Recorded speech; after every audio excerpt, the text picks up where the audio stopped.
Bom dia, eu sou a Tainá e o nosso grupo vai falar um pouquinho sobre os sistemas de governo presidencialista e parlamentarista.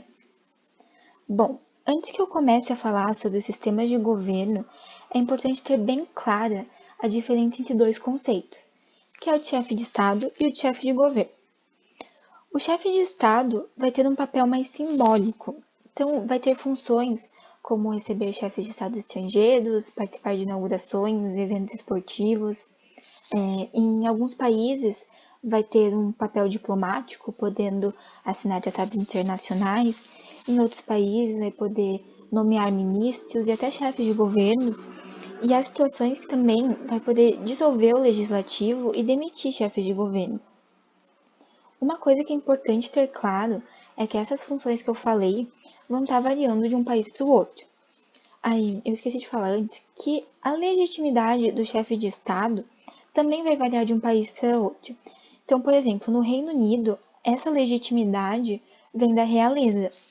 No Vaticano, é uma legitimidade religiosa. E no Brasil, a legitimidade vem do voto. Como eu disse, as coisas vão estar variando de um país para o outro. Bom, já o chefe de governo vai de fato liderar as ações do executivo, ou seja, é a principal figura política do país e da vontade da população. Então, cabe ao chefe de governo a formulação de políticas públicas daquela nação, além do diálogo entre partidos, atores institucionais e a população. Tendo resumidamente abordado as diferenças entre chefe de Estado e chefe de governo, dá para partir para a discussão sobre os sistemas de governo. Tá, mas o que seriam os sistemas de governo? É basicamente o jeito que o poder político é dividido e exercido no Estado.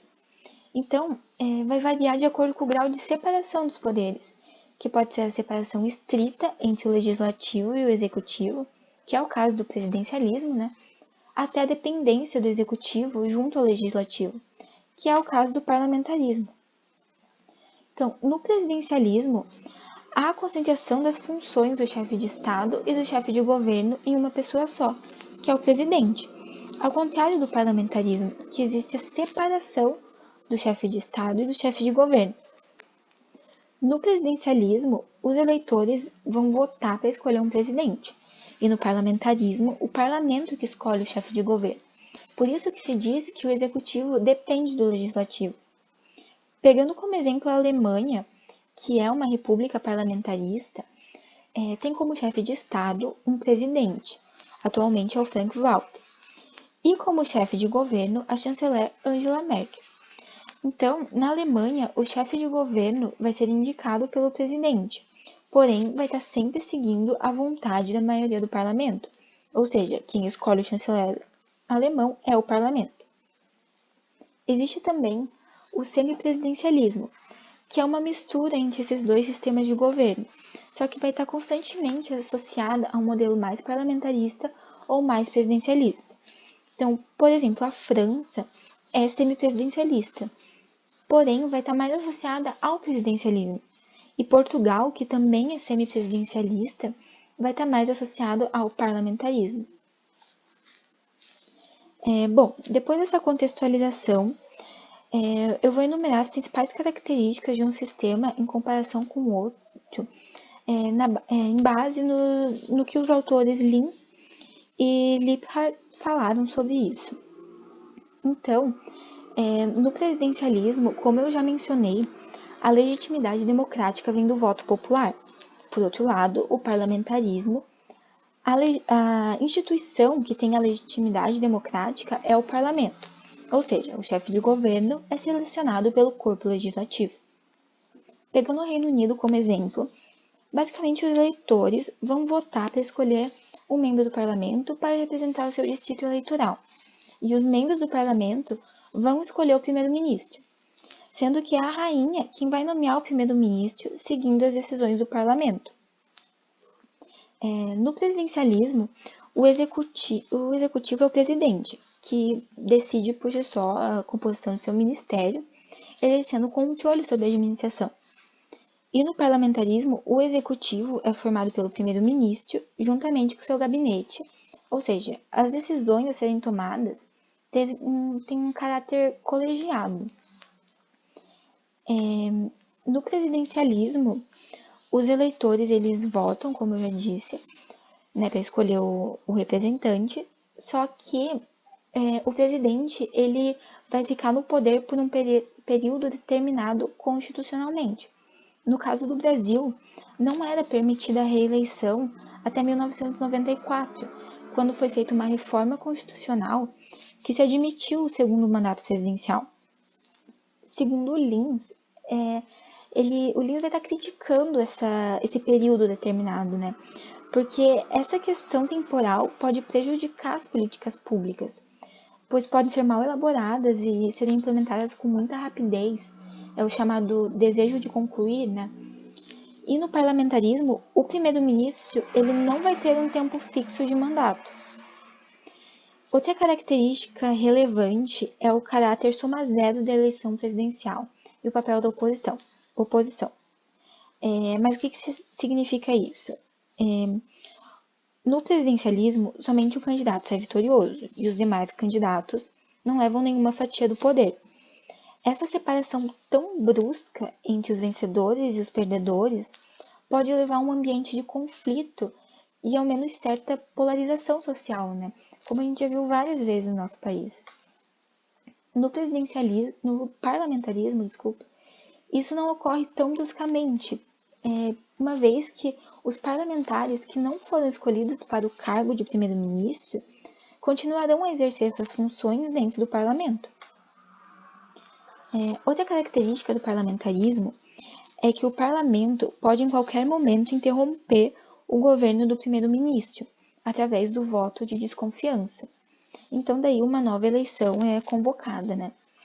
Um exemplo do voto de desconfiança foi o que aconteceu com a ex-primeira-ministra do Reino Unido, a Theresa May. Em dezembro de 2018, ela sobreviveu, entre aspas, a uma moção de desconfiança, sendo que foram 200 votos a favor da permanência dela como primeira-ministra e 117 contra. E, posteriormente, como nós sabemos, né, ela renunciou ao cargo. Agora eu vou falar sobre as considerações que o autor Man Warren faz sobre o presidencialismo e o parlamentarismo. Na visão desse autor, o presidencialismo e a instabilidade democrática apresentam uma conexão, principalmente nos países da América Latina, sendo maior nos países com sistema multipartidário. Ou seja, os países bipartidários apresentam, em tese, democracias presidenciais mais estáveis, por exemplo, os Estados Unidos e a Costa Rica. E o contrário é nos países parlamentaristas, onde, na visão desse autor, há maior estabilidade democrática, né? E, ainda segundo esse autor, essa instabilidade que ocorre nos sistemas presidencialistas multipartidários decorre da independência do presidente em relação ao legislativo multipartidário. Então, essa própria divisão do sistema de partidos torna difícil a formação de uma associação de apoio ao governo, o que pode gerar um executivo fraco, que não vai ter os recursos para sanar os problemas que surgirem.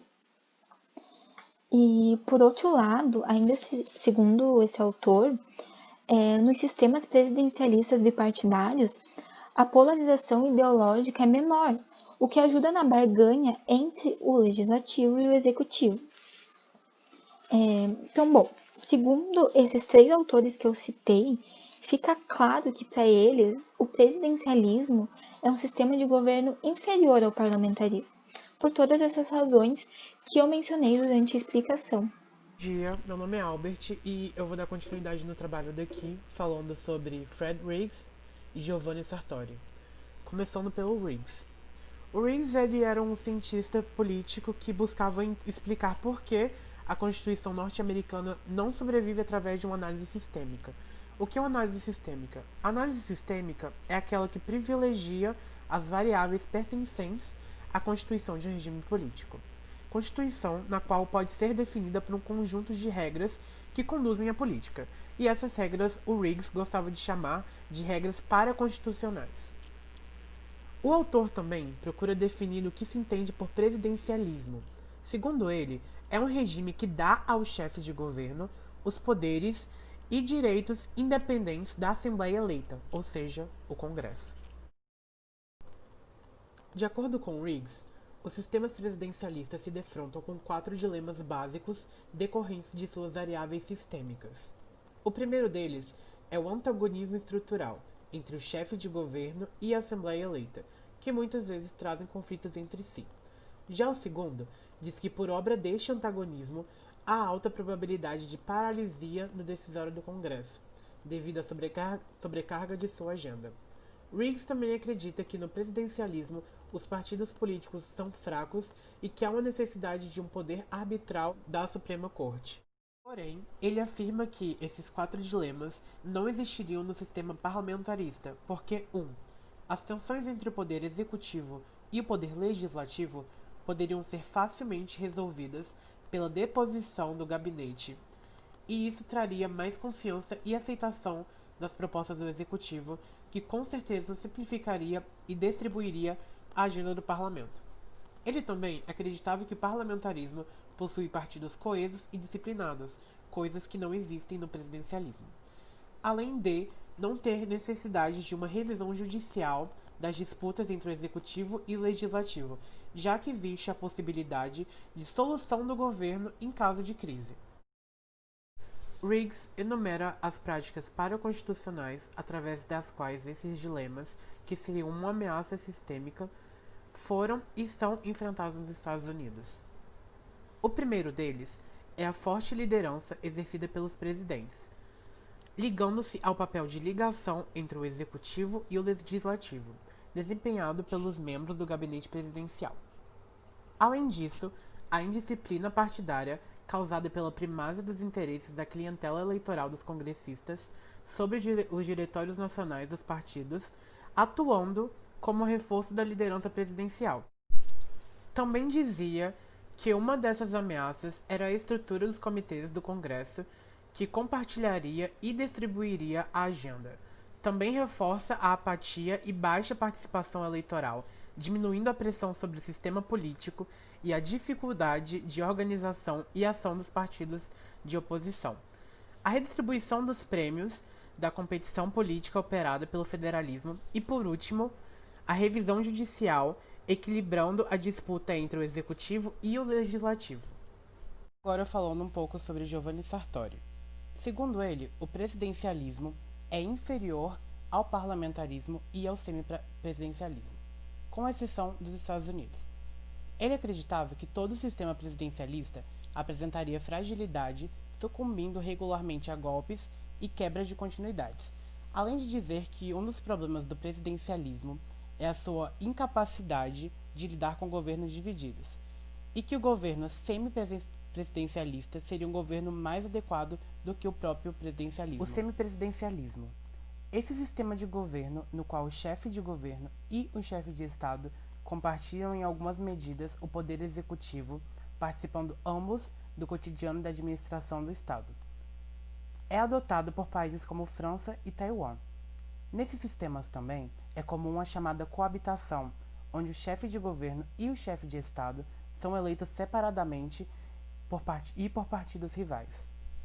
As principais características de um sistema semipresidencialista são o chefe de Estado eleito por votação popular, a divisão de poderes do executivo com o primeiro-ministro, o presidente não tem direito de governar sozinho ou diretamente, o primeiro-ministro e o seu gabinete, independente do presidente, na medida em que dependem do parlamento, podem governar, diferentes equilíbrios e a oscilação de prevalências do poder dentro do executivo. Oi, bom dia. Meu nome é Ana Clara e o tema que eu vou falar agora é sobre a distribuição de sistemas de governo pelo mundo, em que eu vou analisar 2 autores especialistas, Arend Liphard e Vanderlei Guilherme dos Santos, e os 2 discordavam sobre a forma de governo de certos países, que eu vou falar mais pra frente especificamente.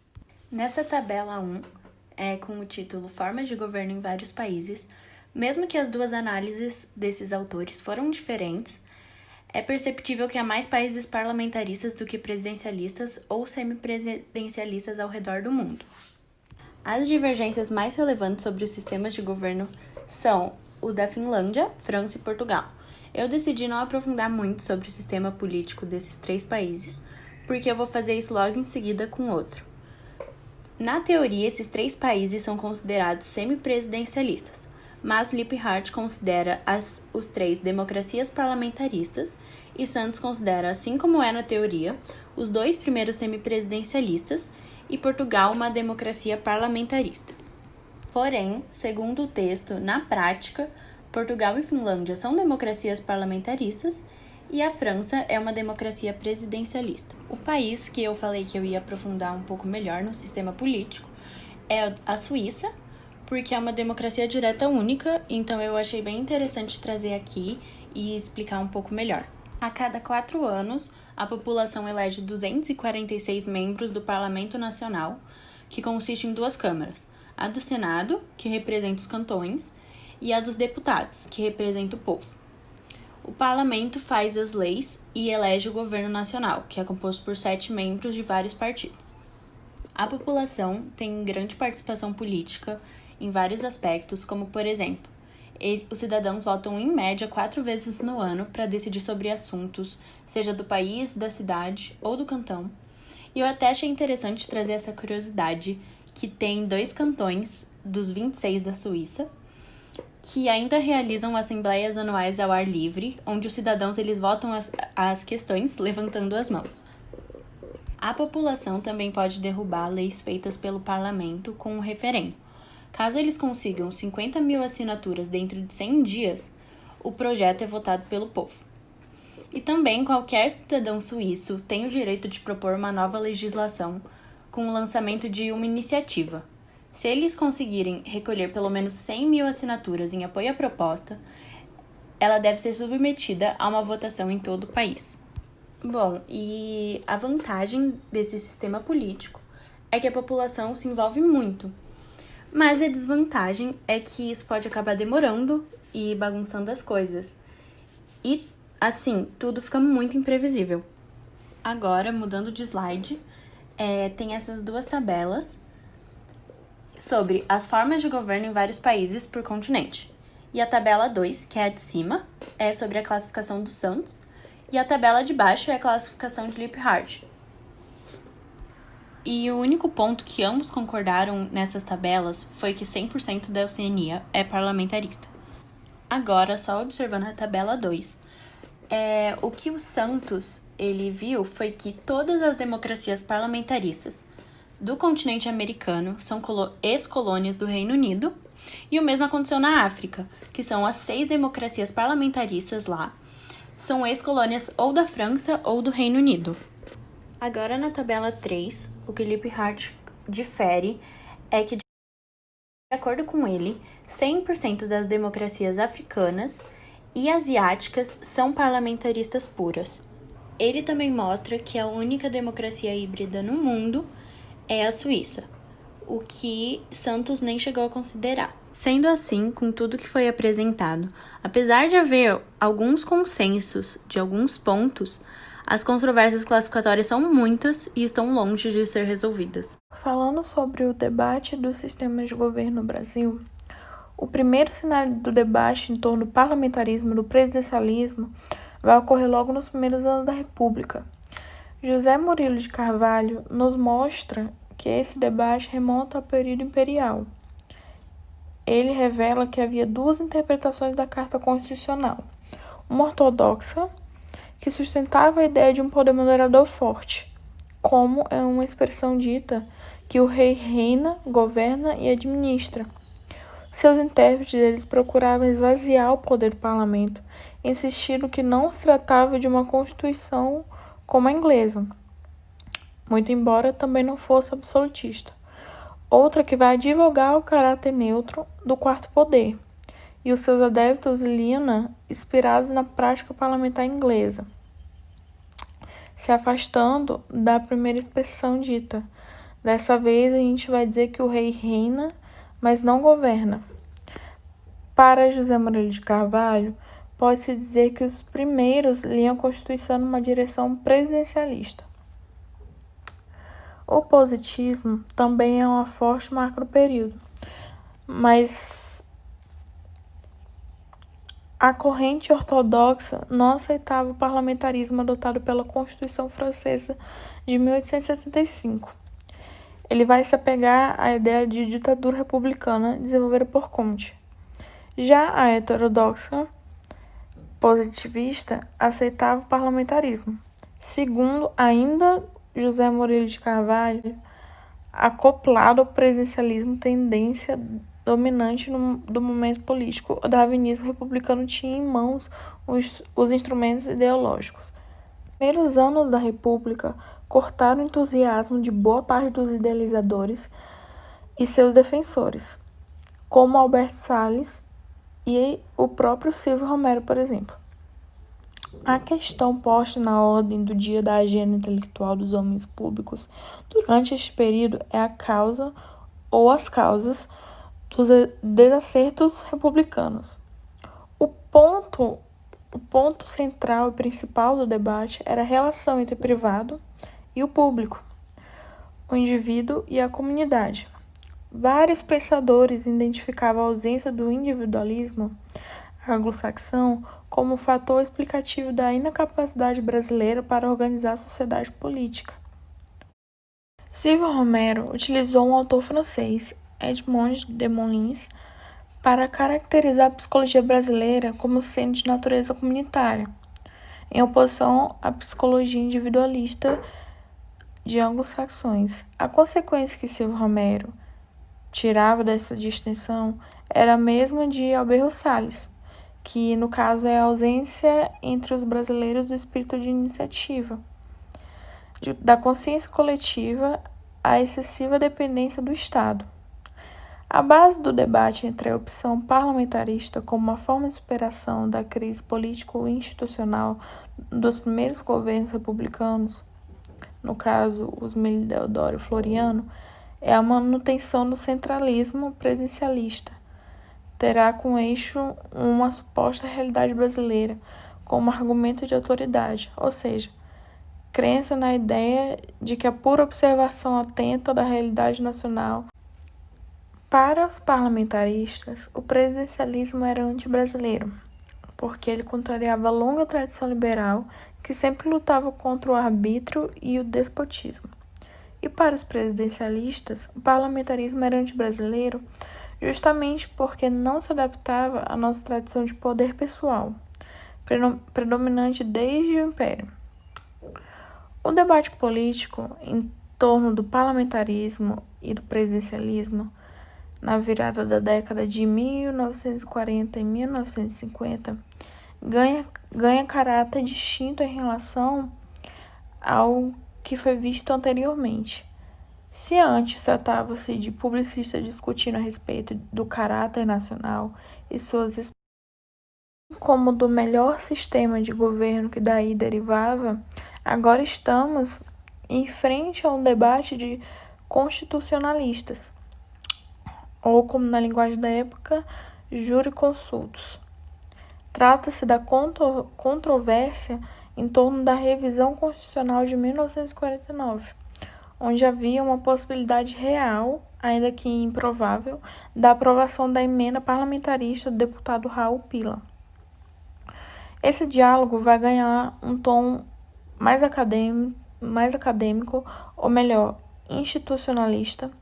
A ordem do dia na agenda política era rever os dispositivos constitucionais que delineavam nossas instituições políticas e os mecanismos jurídico-políticos de nosso sistema presidencialista. Há uma enorme controvérsia pelo tema tratado, sistemas de governo, ainda que seja possível identificar determinados consensos em torno dos conceitos de presidencialismo e parlamentarismo, ou mesmo chamados modelos mistos ou híbridos de semipresidencialismo, não há absoluto acordo quanto às características mais relevantes para a definição do sistema de governo. O maior desacordo pode ser identificado na avaliação desses sistemas, na observância de seus vícios